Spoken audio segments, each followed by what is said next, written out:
Hmm.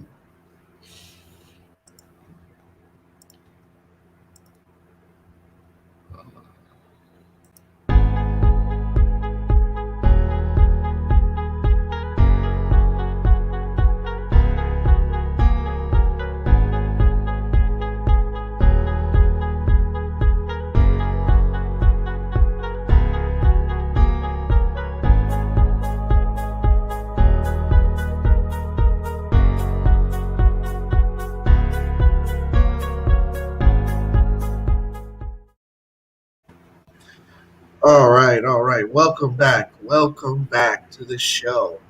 I'm joined today by Raf. Say hello, Raf. Do a little Man, introduction. how's everybody doing? It's King Ref 3. My channel was formerly called Man Cave Logging Channel, and I changed it back to, and I'm gonna give a brief summary. So basically, when I first started my YouTube channel, it was King Ref 3. Then I changed it to Man Cave Logging Channel. Then I changed it back to King Ref 3 because I felt like I've transitioned from talking about just about stuff that men care about to stuff that's more universal. Mm-hmm. All And right. I'm grateful to be a guest on your show. Yeah, no doubt, no doubt. So today's topic is inflation. Is Biden raising the price of your goods and lowering the price of the dollar? So basically, um, what we've seen so far in the United States is that the dollar is increasingly lowering.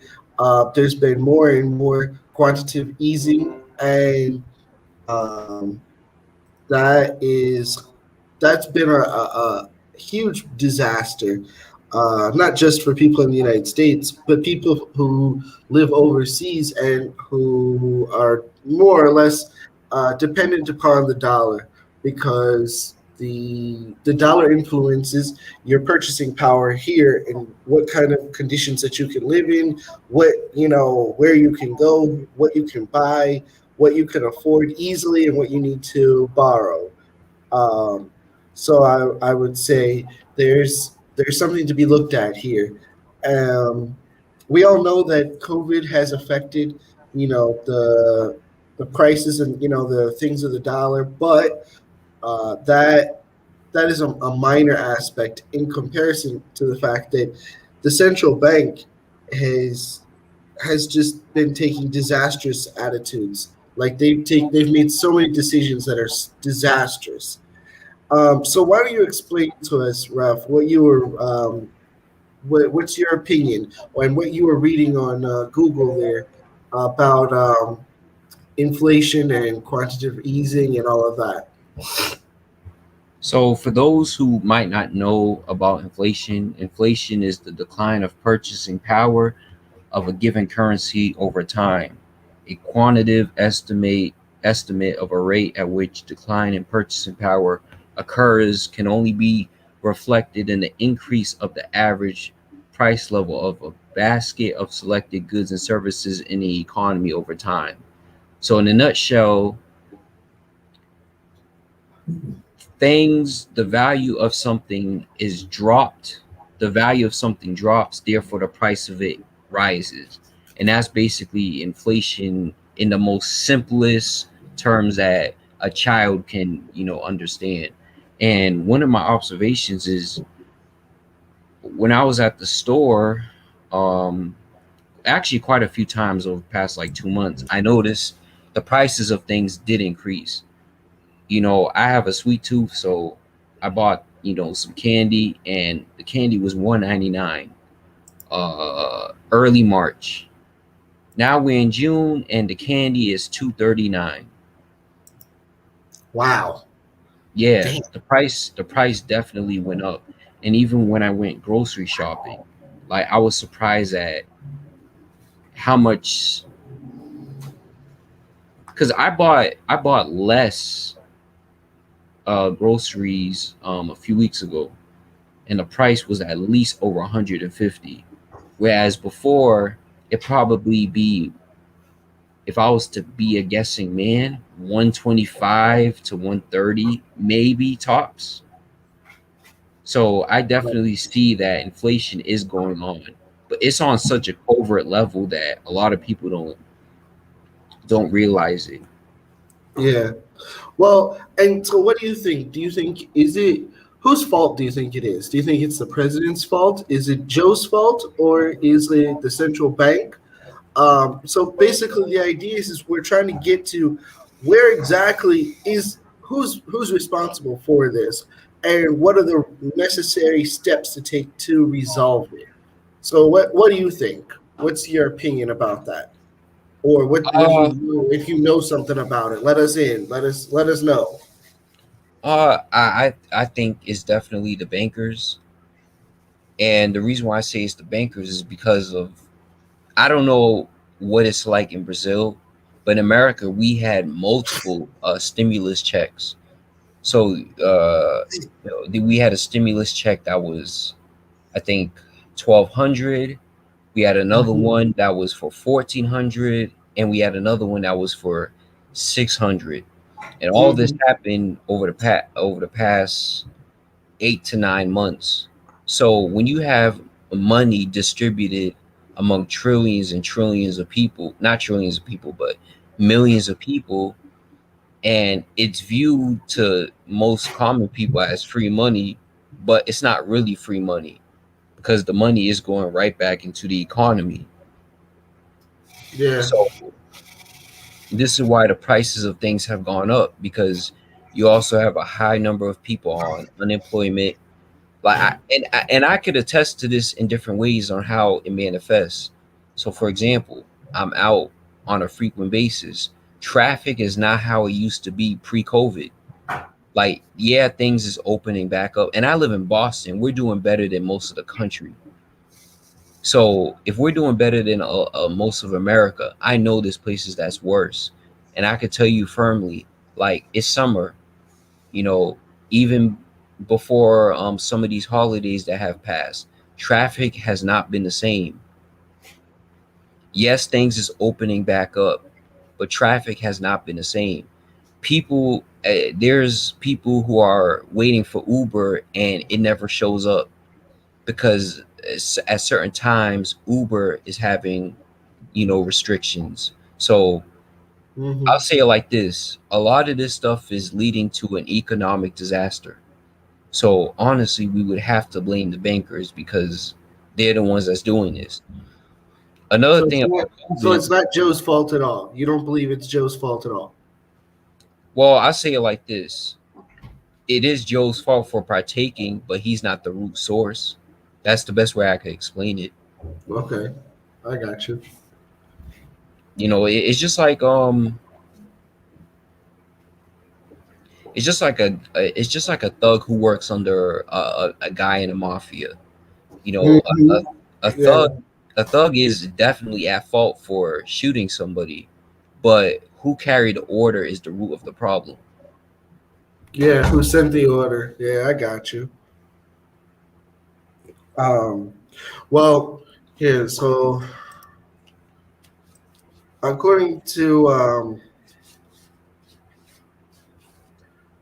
yeah, according to YouTube. What am I saying? According to Google here, we got a general increase in prices and fall in purchasing value of money. So exactly like how you said, it's just that like when you in the 1980s, and I'm an 80s baby.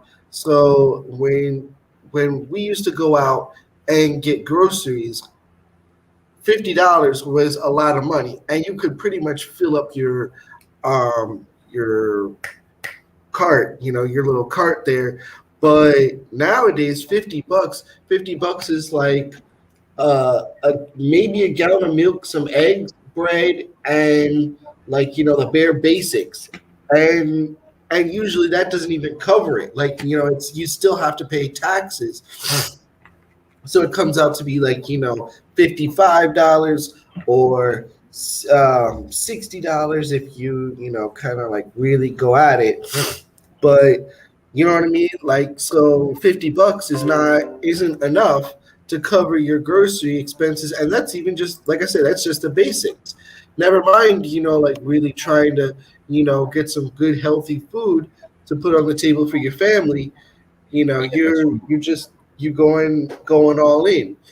Um, And can I also add on to another thing as well to prove that inflation is definitely a real thing.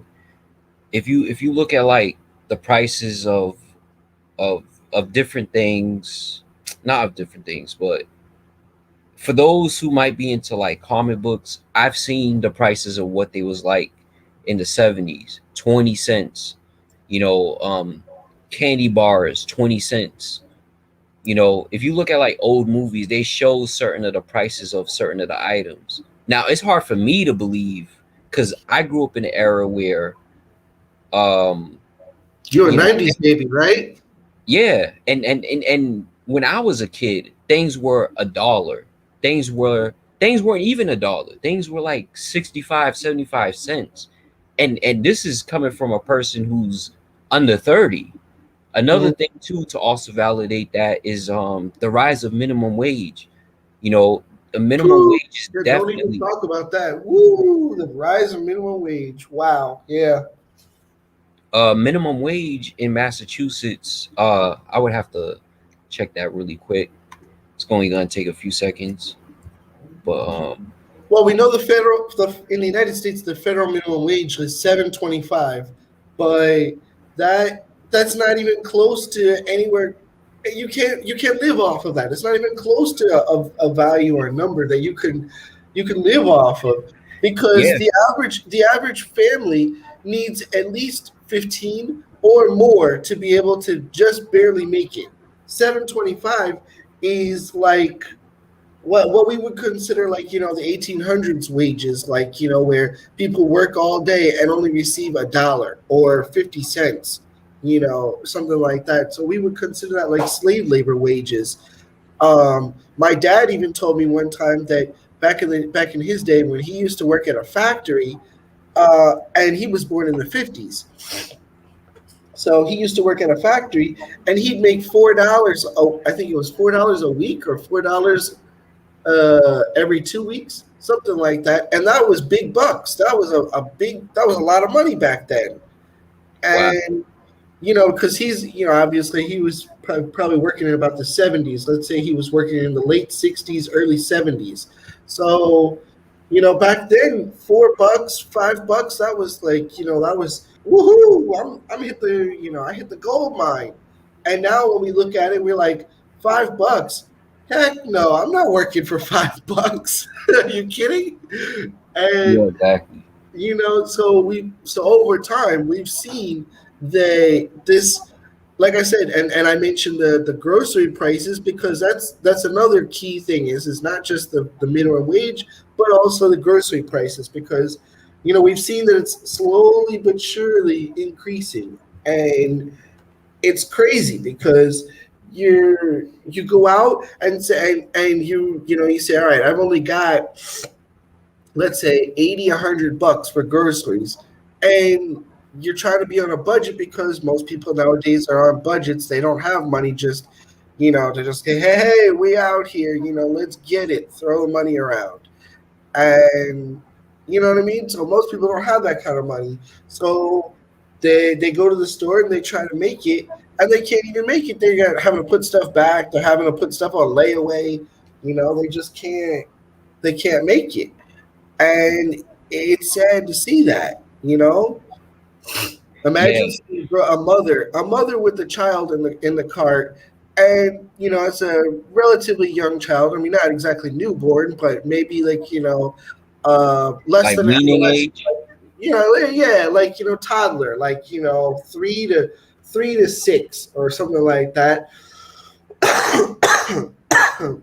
Excuse me, it's not COVID, but anyway, you see that, and you see them having to put back the pasteurized milk, or they have to put back the diapers, or whatever it be, because they're like, oh, I can't afford that.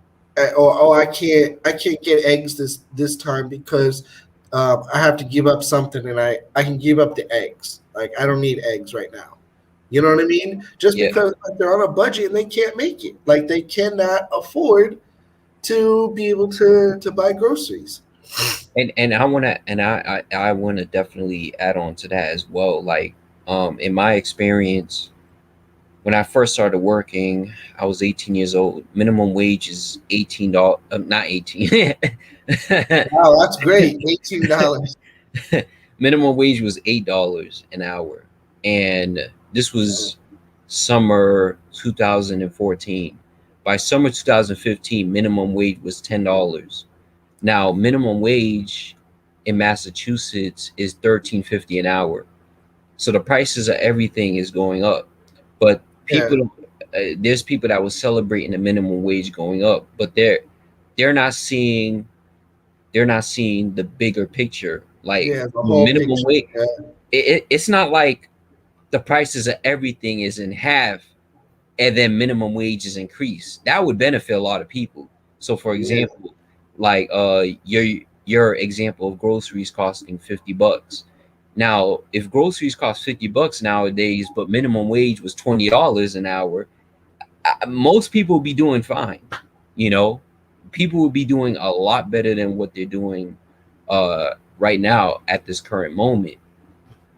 So, what a lot of people don't understand is when the minimum wage is raised. Now, I'm gonna be honest. Has it benefited me? Yes. I don't want to ever work for $8 an hour ever again in my life. I don't think anybody would. But at the same time, we also have to see that the prices of everything else goes up as well, because it's the government we're dealing with. It's not it's yeah. not like these people are extremely morally focused, and hey, what's going to benefit the lower classes of people, which is the 90% of people out here. They're not focused on that. No, So not at all. the average person, like you were saying, with the example with the mother, she has to put certain items down because she simply can't afford it. Another thing too, I want to also add on, if you want to eat healthy, that's also a detriment to you as well, because eating healthy, that people, I hear certain vegan people say, well, the stuff is cheap, and yes, in a certain context, yes, some of the stuff is cheap, but we can't kid ourselves. We can't. Fruits are not on sale as frequent as other items in the grocery store. So let's say I want some diced pineapples. It's $4.99 to $7, depending on the size. Hmm. Whereas I could buy three items that's unhealthy, that's bad for my health, for $7. So a lot of people are price conscious because the unhealthy stuff is cheaper. And I'm not Hmm. trying to make this a live stream about health, but it's also touching on the psychology of the average person. Why would I want to eat fruit when McDonald's is selling burgers, even if it's bad, for $1.25? Yep, yep. Well, and that goes to the mindset of people because a lot of people have been conditioned. Excuse me. They've been conditioned to believe that, and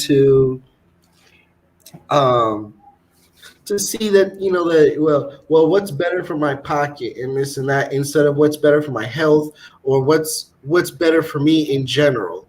You know, Exactly. in an overseas situation like for me living overseas, um, the dollar is worth much more.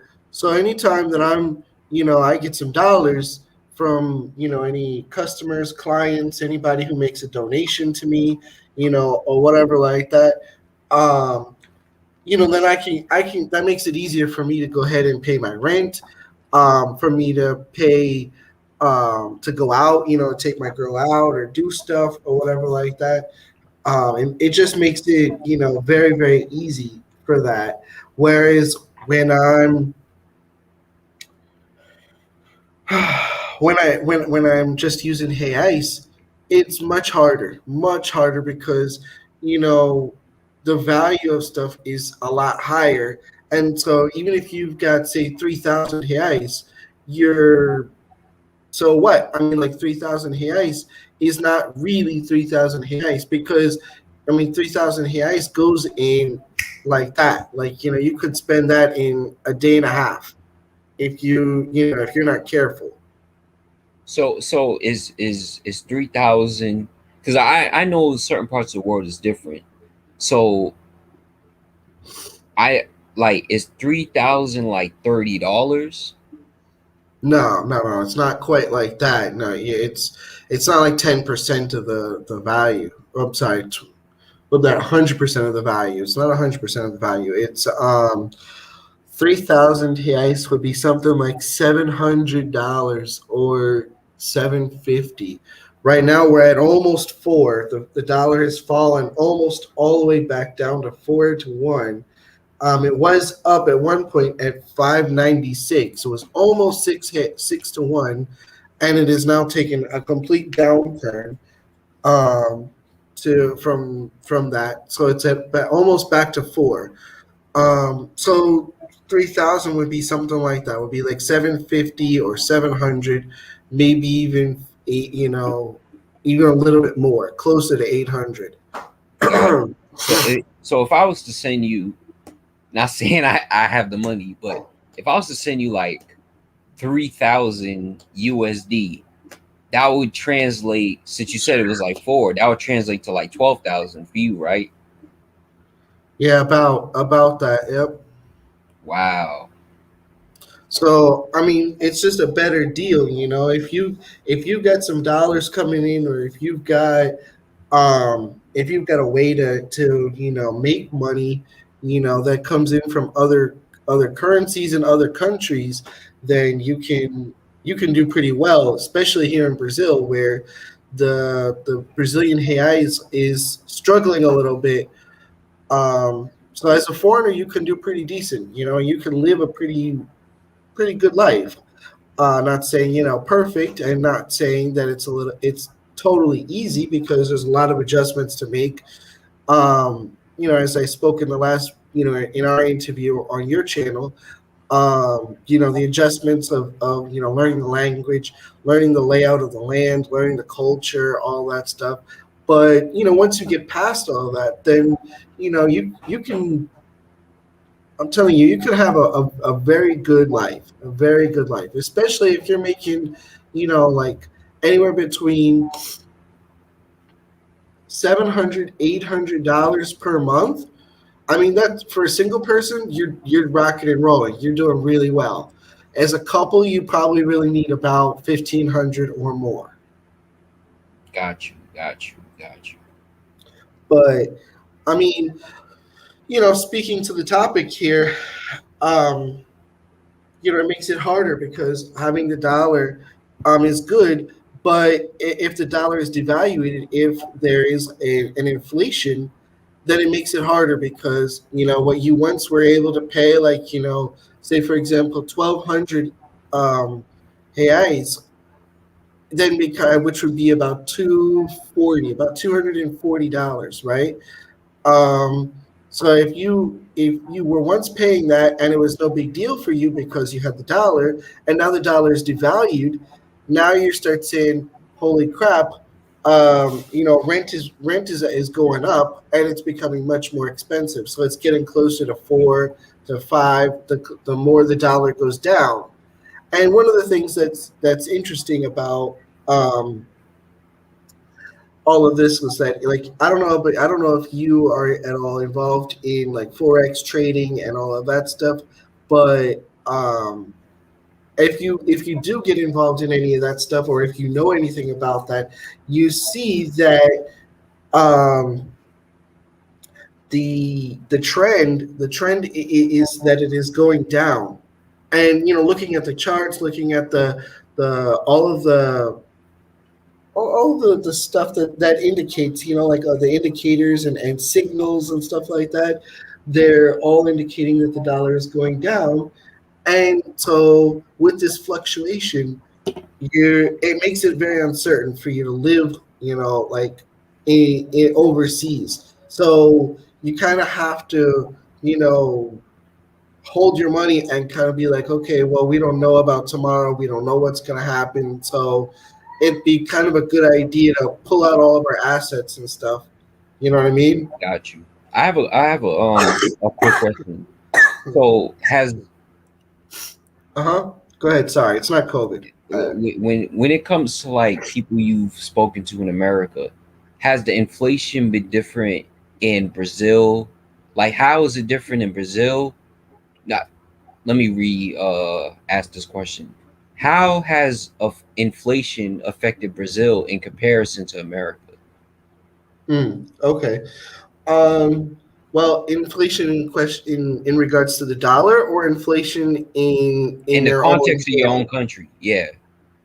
Okay, so for Brazil, with its own money outside of the dollar, um, things are pretty rocky here. You know, the inflation that they have here, because one currency, and as I was kind of getting towards this with the forex example, is that as one currency drops, because it's a currency pair, you're trading a currency pair. You know, you're kind of like betting against one and in favor of the other. And so as one drops, i.e., the dollar, the real gets a little bit stronger. You know, and so you see that kind of like that fluctuation there. The real gets a little bit stronger, the dollar gets a little weaker. The dollar gets a little weaker, the dollar gets a little stronger. I mean to say, and the real gets a little weaker. And so it's kind of like that fluctuation there. And so it's kind of hard to say that, you know, exactly for sure what's going to happen, because obviously nobody's a, you know, a fortune teller and going to be able to tell you, you know, exactly what's going to happen in the future. But um it basically is just that. It's just that things are like, we don't know what's going to happen tomorrow, and so we don't have any idea of what to do. Should we spend? Should we hold? What should we do? So everybody's kind of like in this like indecisive. You know what I mean? And I think that goes for the U.S. as well as for Brazil, because here in Brazil, people, I mean, I've had a hard time getting students to teach English because of that, because of the fact that people are like, well, I don't know if I spend that money. I mean, granted, it's not that much money, you know, because I don't ask for that much for my classes. I mean, I'm not trying to rip people off. I'm trying to be fair, you know, for what's fair for me and what's fair for them. Um, but you know, students are saying, you know, well, but it's tough times, and I might need that money for food later, or I might need that money for rent or whatever. I don't know if I should invest in English, you know, or whatever like that. And so it's very difficult. A lot of people are very, like, you know, on the wall about it. Got you, got you, got you. That makes a lot of sense. And it's crazy because like I'm not saying things were better in COVID, during that, entire 2020 year, but it seems as if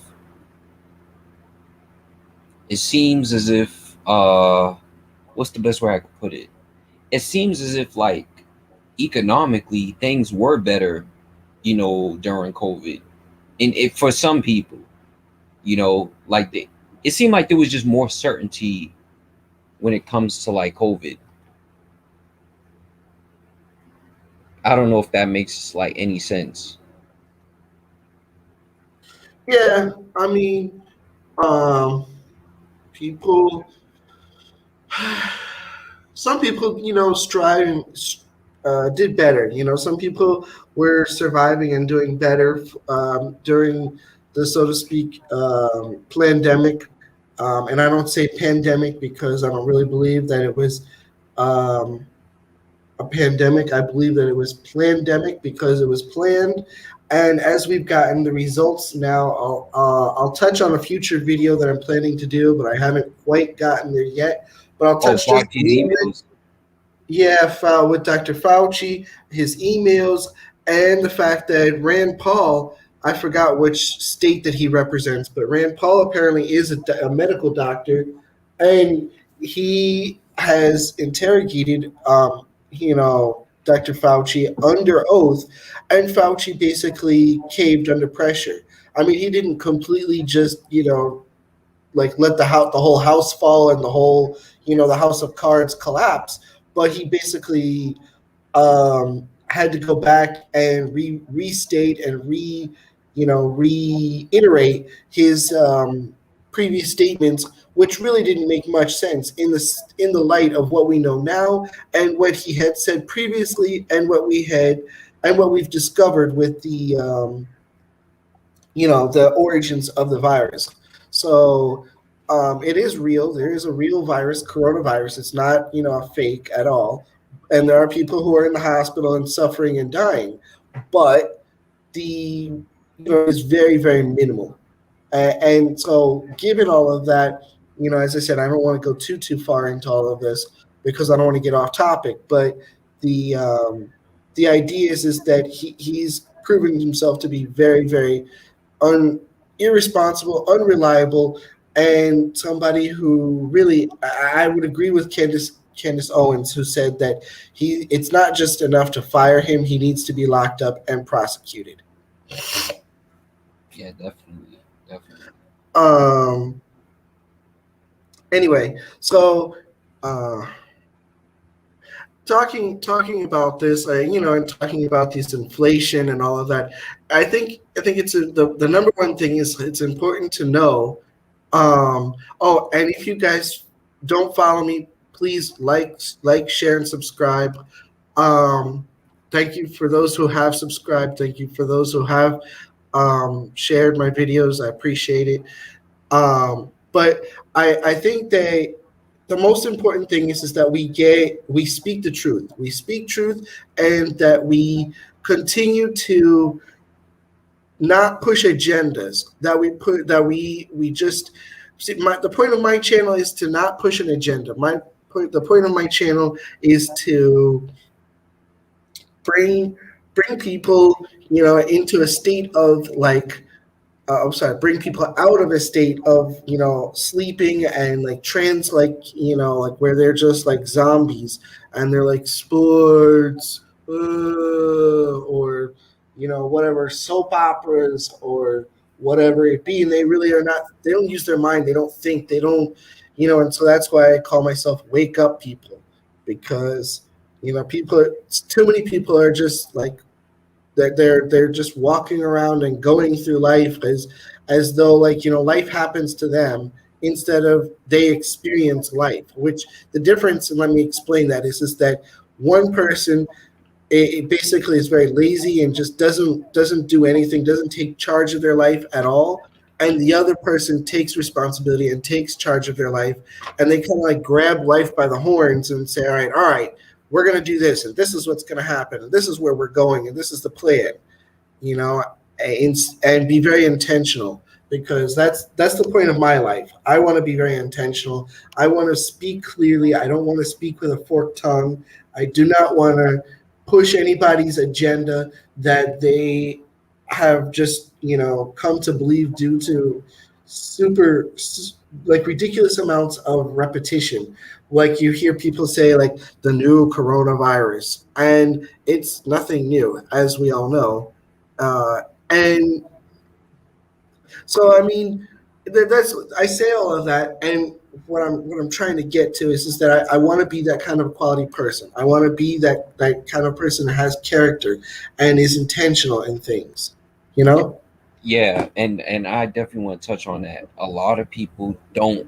it- A lot of people, they don't have your mind nor your experiences, and that's something that is a tough pill for people like us who have good intentions, who are intentional as well, for us to swallow. A lot of people don't have intentions, and one of the best points you made was life happens to them instead of them taking any sort of responsibility over their lives.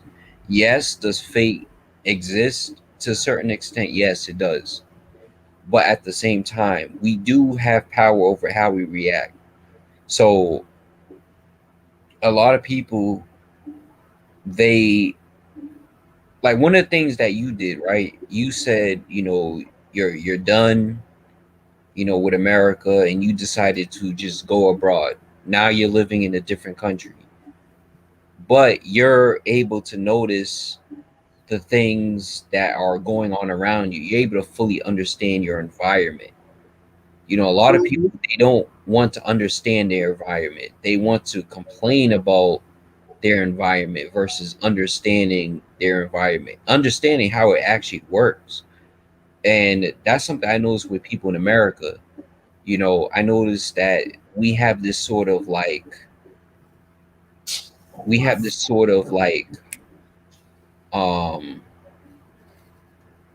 we have this sort of mentality to where, like, just as a collective, that the world revolves around us instead of we are a part of the world. True. And that's something I've noticed. Like, I've spoken to people about similar topics like this, and I've said, I don't know, you know, it seems like America's going into like another Great Depression, and people's telling me, nah, it ain't happening. And I've shared videos, like, I'll never forget, because I work nights, and I work near the highway. I was like, yo, Mhm. this was, I think it was like July last year, so almost a year ago, 11 months ago. And I'm Mhm. like, look at this highway. This highway is empty. It is 8 in the morning. It's 8 in the morning. How can you guys tell me that we are not in an economic situation right now? How can you tell me? Yeah. Whether people believe COVID is real, pandemic, you know, whatever, the effects of it are real. The effects of how it affected the environment is real, whether we like to Mhm. admit it or not. You know, the effects of it are real. This is how we got to this inflation right now. This time last year, things were at least 30 to 40 cents cheaper across the board for a lot of Mhm. items. So, for someone who's actively seeing this, I'll never forget. I went to buy like I went to buy this juice, and I'm not even into buying juice like that, but I just went to buy this juice. The original price was, it was 229, and then the next day 259. You can't make this stuff up. Wow. Literally the next day it went up 30 cents. So with that being said, what this type of stuff that we do, the type of information we put out there, people have to take this stuff seriously because it's life or death. You're in a whole different continent. You're a 13-hour flight. You feel me? From Mhm. where I'm at, and even though circumstances might be different, the language might be different, we're both experiencing something similar. But Yeah. if I had that typical American mindset, I wouldn't have been able to see that a lot of this stuff is more interconnected than we think. Yeah. Well, yeah. I mean, and you. I mean, historically, there's a lot to unpack with all of this, but um, we have well, I was just like doing some research here and listening to you, and basically it was President Nixon, um, in I think it was 1971, who took the United States off of the gold standard, and that pretty much was the one of the last nails in the coffin. I believe the absolute last nail in the coffin was the 2008 um, financial crisis. Yeah, the recession. That So that I, recession was the complete last nail in the coffin. In 1971, the gold standard was basically you. Uh, let me break this down here, so just in case anyone doesn't know or if you don't know. But it I was was just about to ask you about the gold standard. yeah. So the gold standard says that um, all countries have a reserve.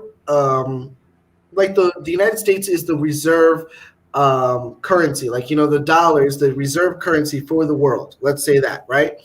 Yeah. And in 1971, um, Richard Nixon took the United States off of the gold standard because the gold standard was is that everybody depended on the dollar as a backup, but at any moment, everybody could go and get gold for their money. So, like, basically saying, like, you can't print too much money because you have to have the equivalent in gold. So if I want $20 in gold, I have the right to go to the bank and say, hey, I want however many ounces that $20 can get me. I'm going to change my dollar fiat currency to gold. And I'm going to do that right now. I want that. You go to the bank and the teller and say, hey, I want gold right now. And the teller will say, sure, no problem. Here you go. And when they decided to go off of the gold standard, technically that was illegal. But no, since the United States is the world reserve, like the dollar is the world reserve, and also because they made a power play for the oil and the petrocurrency that made or the petrodollar, right? Is petrocurrency, petrodollar. Look it up, guys. Um, it basically meant that they could print and print and print and do something that's also known as quantitative easing. That's another thing to look up. Is basically like free printing without any accountability. And so now when other countries that are still, so to speak, playing by the rules and they're following the gold standard, and then they say, hey, we want to withdraw the money that we've invested into the United States in gold, and the United States says, well, sorry, looks like the joke's on you because we don't have any gold and we don't have any way to back up our promise. So you know what that means is that basically then they're at any given moment the countries could call in their debts for paper for fiat currency, and the United States would be bankrupt, completely bankrupt. They'd be done. Wow. So like, and that's why they say that, like, the national debt and all this stuff. It's because of the fact that the United States is in debt to China. They're in debt to a couple other of these Middle Eastern countries because of their oil. And you'd like to believe that the United States dollar is one of the most valuable currencies, but it's not. The British lira, or well, they call it libra, but it's really the pound. The British pound is, as far as I know, the most valuable, followed by the euro, and followed by the dollar. So at the minimum, the dollar is in number three. At the minimum, it's still top five, but at the minimum, it's top three. It's not number one, as the United States would try to have you believe. You also look and see, like, as like Qatar. Qatar has one of the most valuable currencies in the world, also, and they come from what certain individuals call S-hole countries. Certain individuals have made that statement, and that is something to really reflect upon. This is that there is a subtle and underhanded like desire to make sure that people are uneducated about this kind of stuff, and that they don't know, because it's not taught in schools. You won't find it hardly anywhere. Maybe nowadays on YouTube you might find a video talking about this stuff, but that's just due to the freedom of information spread widely across the world, via the internet. But otherwise, you see that the inflation, and due to quantitative easing, due to this gold standard, you also have to remember that the Federal Reserve is the most criminal organization around the world because of the fact that they created their own law. And it was in 1913, so if I'm not mistaken, if memory serves me right, the Federal Reserve Act of 1913, they basically tricked Harry Truman, um, who I believe was the president at the time. I might have the name wrong. It might be somebody else, but I know it was the Federal Reserve of 1913. I believe it was Truman at the time. And so he was tricked into signing these papers that basically said that the government, i.e., the people, are going to buy interest rates and, I'm sorry, to pay interest rates and buy bonds from the banks at higher rates, and everything is favorable to the bank. And thus, it was a permanent solution for the bank to enslave, so to speak, the government and or the people, because the government does not have a will of its own. The government is, so to speak, tied to and is intrinsically the people. Thus, it's the bank and the people. There is no, so to speak, government because the government is intrinsically the people. Got you, got you. And So, oh, it was Woodrow Wilson that was the president in 1913. okay, okay, then I was wrong. Woodrow Wilson. Excuse me then. And thank you for looking that up. Yeah, no Um, problem. so yeah, that is um, that's something to be considered and to remember. You know, the all of these events make make for um, disaster, that is an up and coming, and it's an eventuality. It's not like a maybe or it's a possibility or something. It is a fact, and it's, so to speak, just like a matter of time until the house of cards falls apart. And literally Netflix made a video, not a video, sorry, they made a series about House of Cards. Now, it wasn't exactly as I'm referring to it, but that was a literal show, and it was called House of Cards, and it was all about politics in the United States and how it was played and how dirty that they play and what they, how far some politicians are willing to go just to get, power and money and their, so to speak, bills or, amendments passed. Got you, got you. Man, see, I like how you tied the House of Cards because I've never actually watched it, but I do know it's won awards or has been nominated. And I also want to ask you,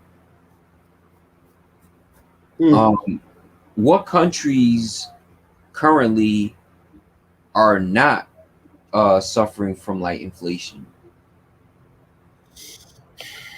To be completely honest with you, I don't have the information, all that data right in front of me, but my best guess and or understanding would be the Muslim countries.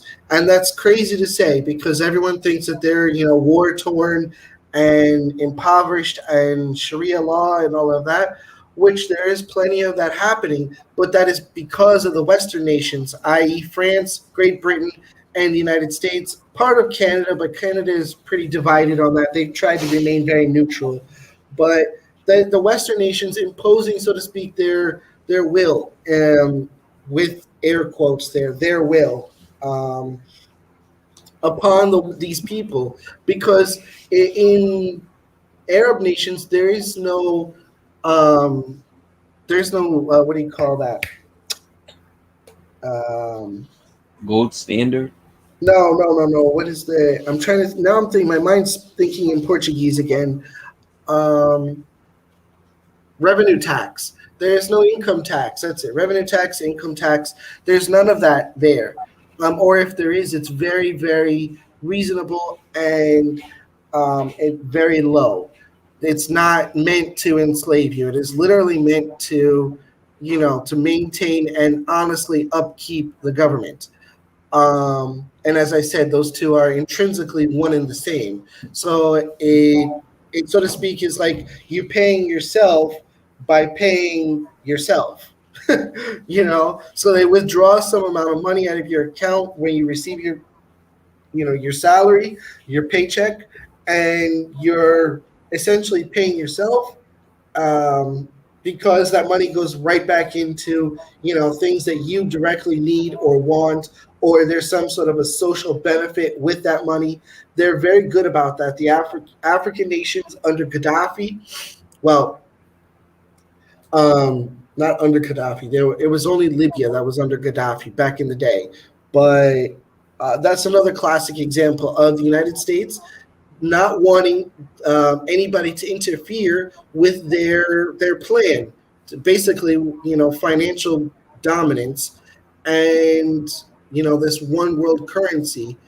And so Gaddafi was basically planning to get off the dollar, go back to the gold standard, and kind of say like, well, screw you and your petrodollar and all of this, and we're gonna basically crash it in one day, just by leaving this agreement.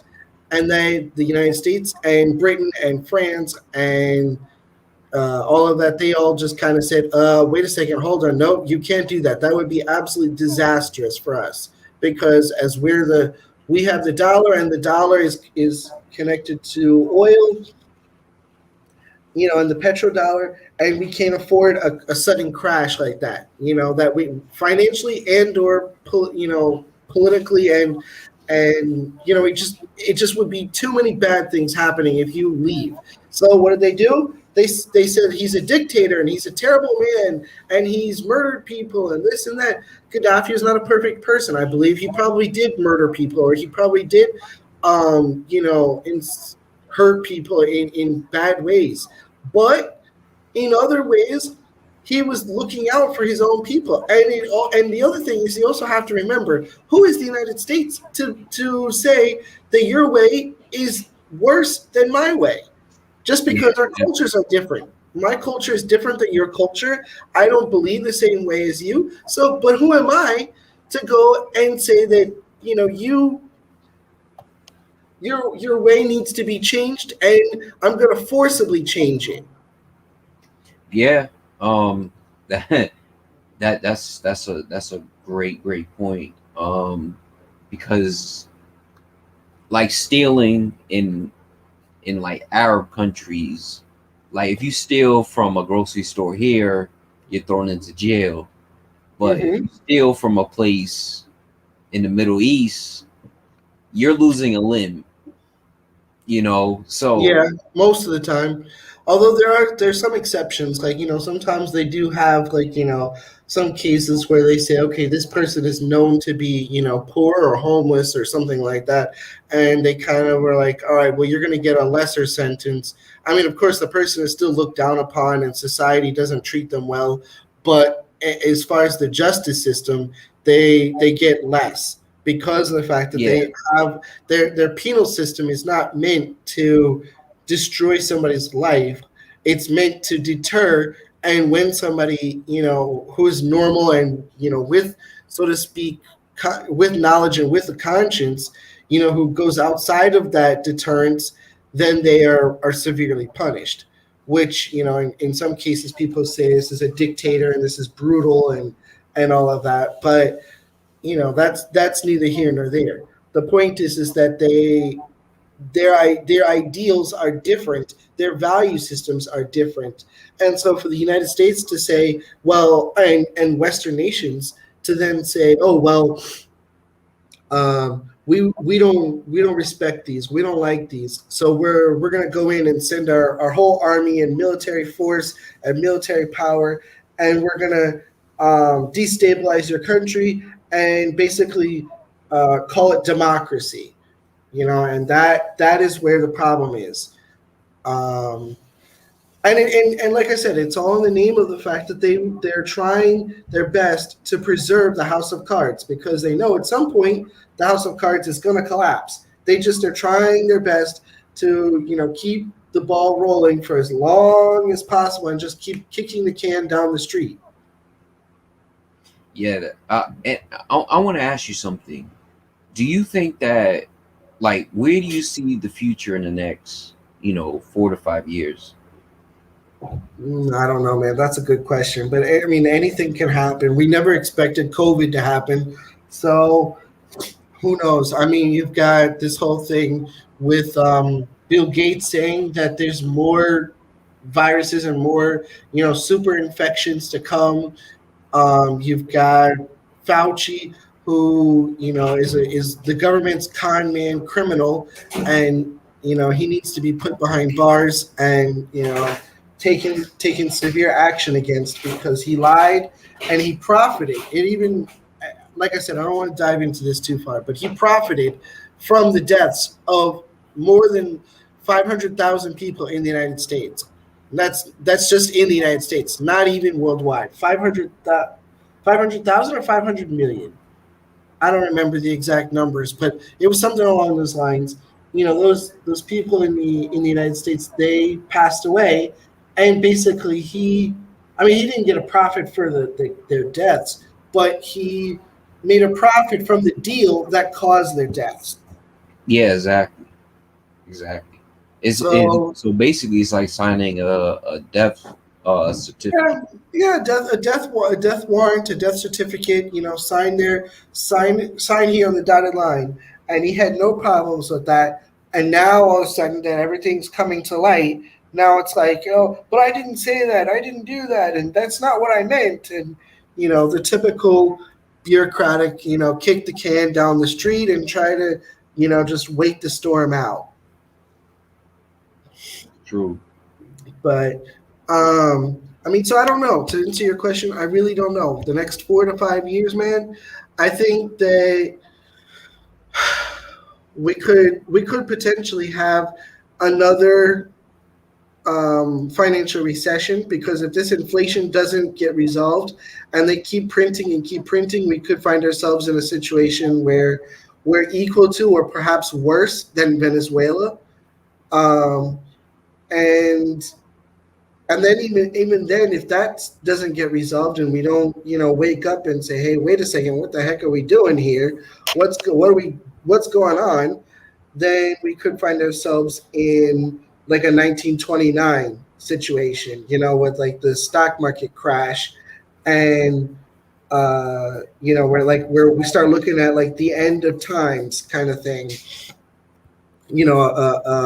a so to speak mass extinction of biblical proportions, And I because and I and I people. Uh, and and I want to ask you another question.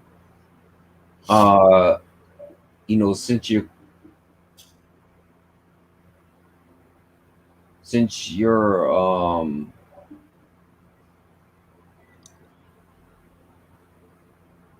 since you're in Brazil and it's close to Venezuela, what's the update with Venezuela right now? Did they ever like recover? And how long was their recession? no, they're still in it. Their currency is still very, very, very devalued. Maduro remains in power. They're still trying to. But the thing is it's all deflection, because you notice how, like, as soon as Trump got out of office, they they immediately dropped the topic of Maduro and Venezuela. Immediately they dropped that and they started talking about other stuff. But for as long as Trump was in office, and as long as the left wasn't satisfied with what he was doing or what was going on with the Republicans, then they basically said, well, let's throw up as many smoke screens as possible. And so Maduro was one of the smoke screens. But to answer your question, he basically is still there. There's still Brazil maintains a tense but, so to speak, okay relationship. They're not very friendly, but you know they're they're they're not like in a situation where they might go to war. There's no plan for Brazil to enter into any kind of war with Venezuela. There were some talks, by some conspiracy theorists and some people saying that there was a possibility that Bolsonaro was going to send troops there. Um, it would have only been if that was by directive by Trump. If Trump had decided to do any kind of invasion or a um, any kind of military action, Bolsonaro perhaps would have supported the American offensive. But that's only maybe. It's not even really for sure. We don't have any guarantees about that. but their economy still remains very crippled, very crippled, and really not. There's no sign of it getting any better anytime soon. In fact, it appears as though it's going to get worse. There continues to be riots and street fights, and people throwing Molotov cocktails at the police, setting fire, looting. Uh, there's just a mass amount of problems there, and it's very difficult situation.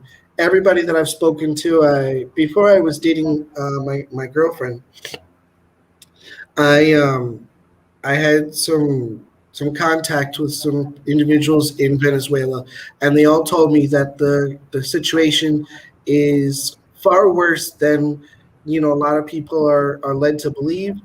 But also, it's a tricky situation because technically speaking, the country in itself is fine.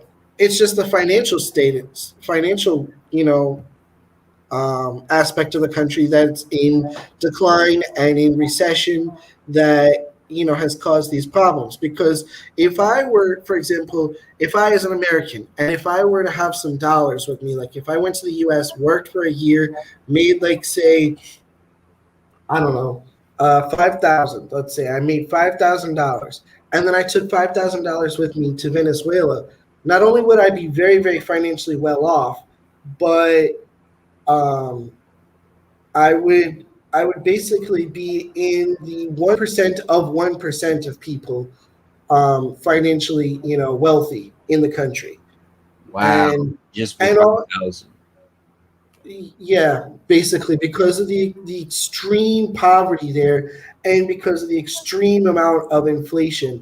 I mean, and so like it's not that things, as the media has said, that it's not that things are really like running out and you have to stock up while you can, and people are eating trash. I mean, there are people who are eating trash, but the reason for that, it's not because there's a lack of food or lack of resources in Venezuela. In On the contrary, Venezuela is very rich and well off, with resources, and with they're the number two or number three oil haven in the world. So That they're very well off. The problem is that because of so much inflation, it would cost you, for example, and they use 1,000 standard. They don't use the 10 standard. So so we, like in the United States, we have $1 or we have $10 or $100.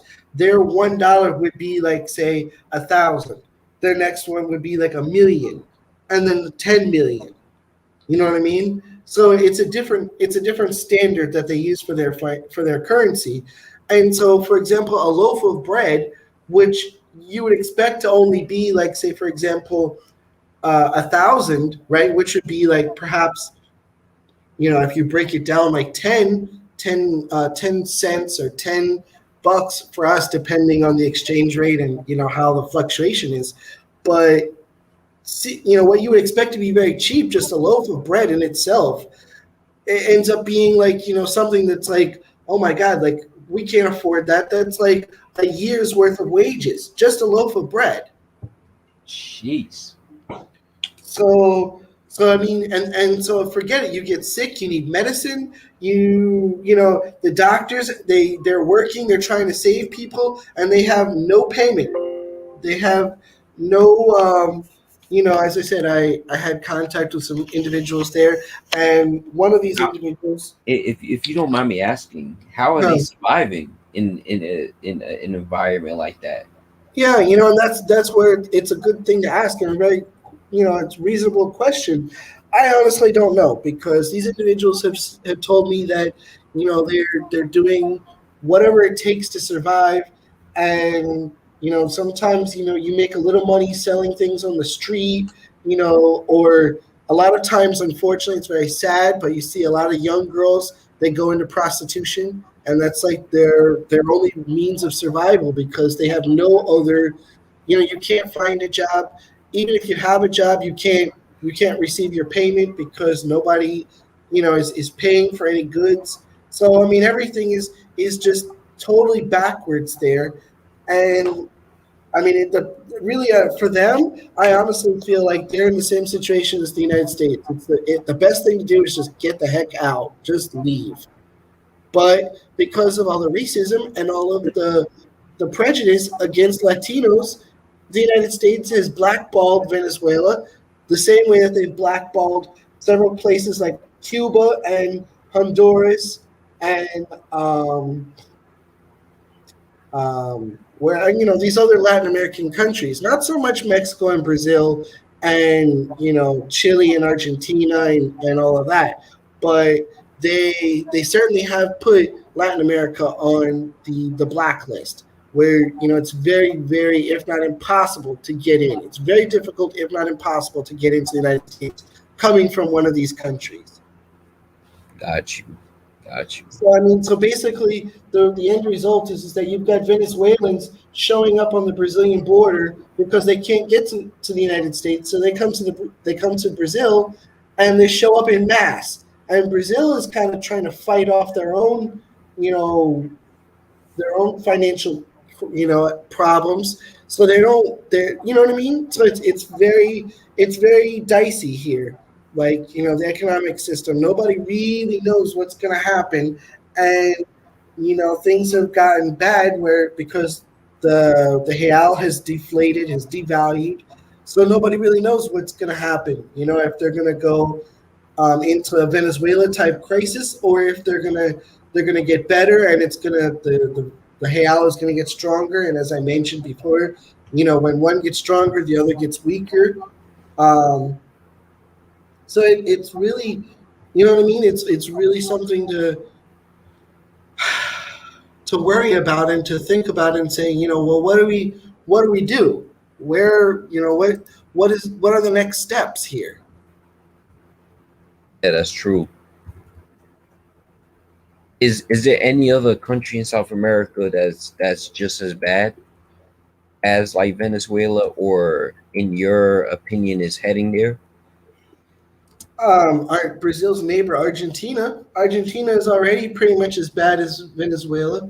Their inflation has soared, and they've had so much inflation from, like, at least 10 to 15 years ago.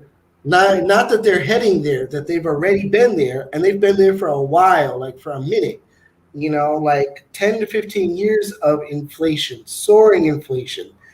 So I had met an individual that just chatting, just talking on the internet or whatever, and they basically informed me that, like, what used to cost, say for example, 10 pesos for a glass of wine, just a glass of wine, like you know what I'm saying, right? One of those, Yeah, like, yeah. wine glasses, one of those wine glasses, fill it up with wine, 10 pesos, right? Now, with inflation and staggering, almost like complete economic collapse and ruin, that same bottle or that same glass of wine would cost you more than 400 pesos. Oh, that's ridiculous.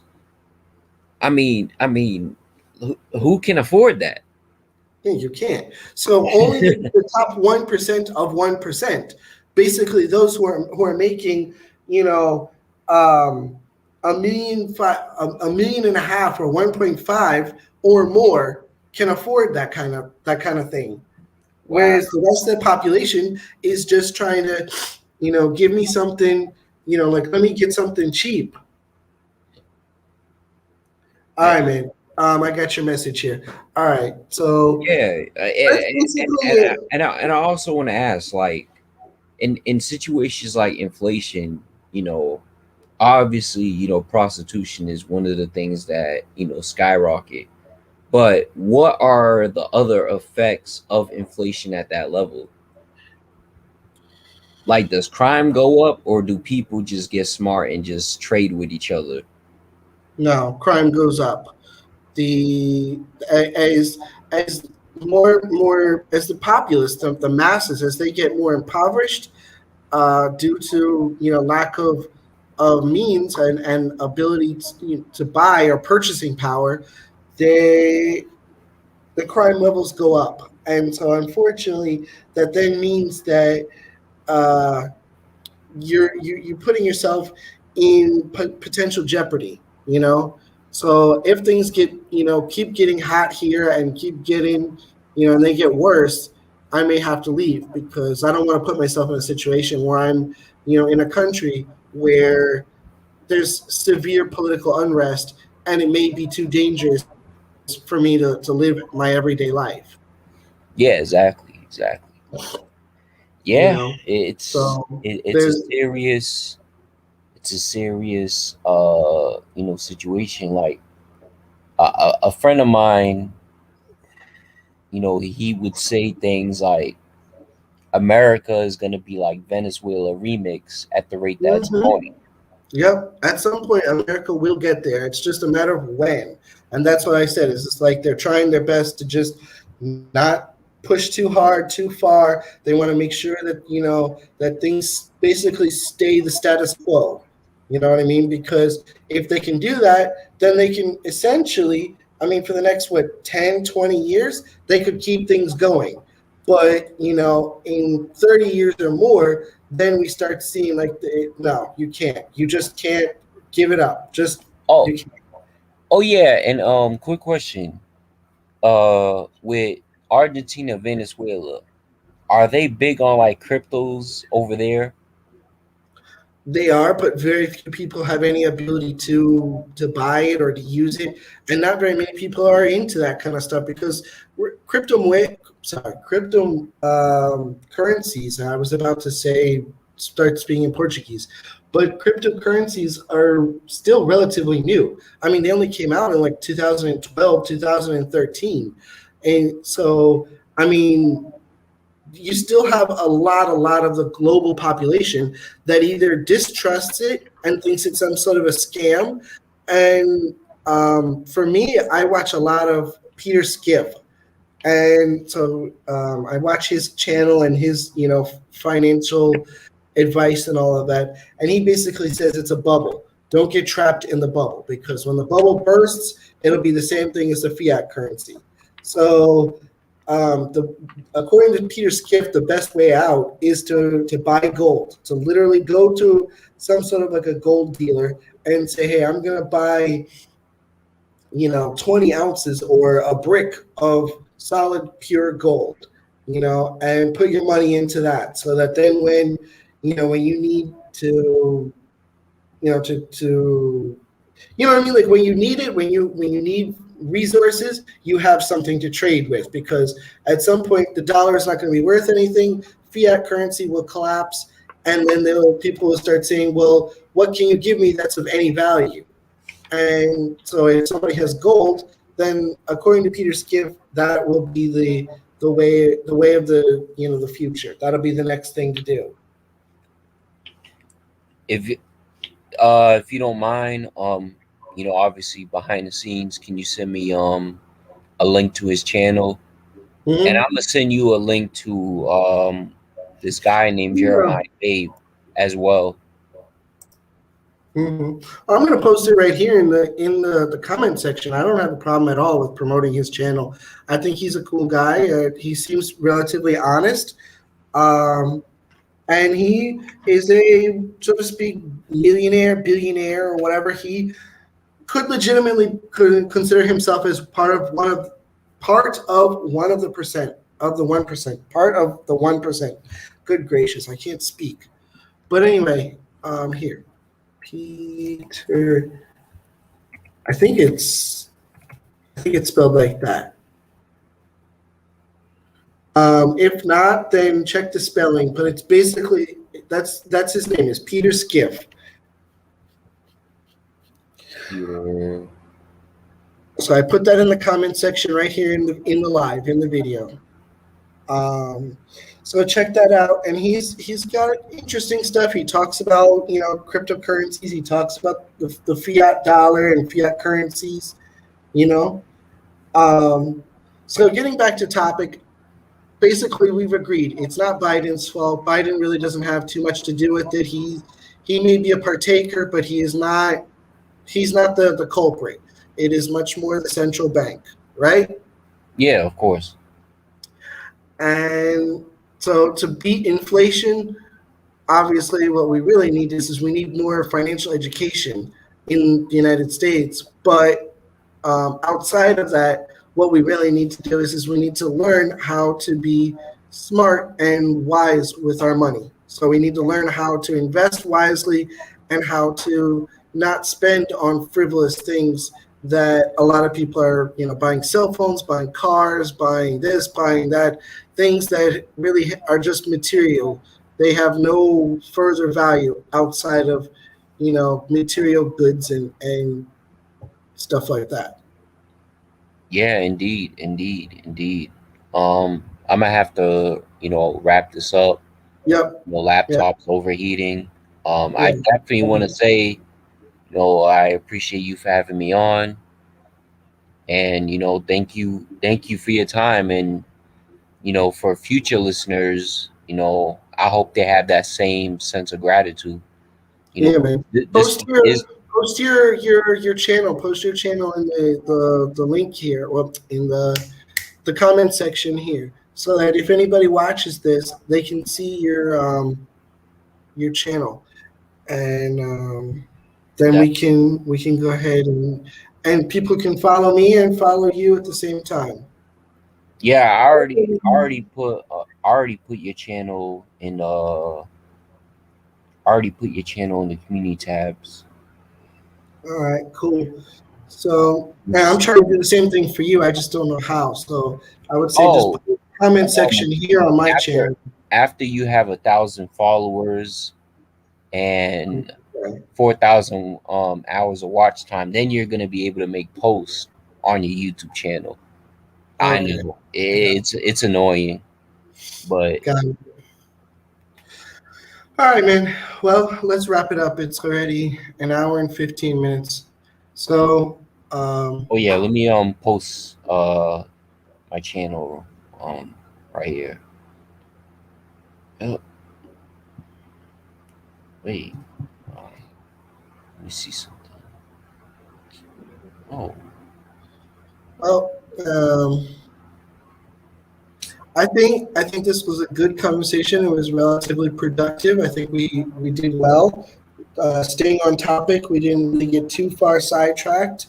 I kind of gave you guys a little glimpse of some of the future videos that I'm planning to do. Um, and I hope you guys will like, share, and subscribe. And that'll continue to keep bringing you guys new and interesting stuff. And that we'll have continue to have good conversations such as this. yeah, Thank definitely. you for your time. I thank you for your participation, man. And as always, good chopping it up with you. You're an intelligent brother. Good critical thinking skills. I really appreciate that. And keep it up, man. Oh, definitely. And next time you want to collab, because this has been overdue. I apologize for pushing it back because you did offer me the opportunity quite a few times over the past like 2 months, and I'm sorry, it was just a lot going on. No, it's cool. It's cool, man.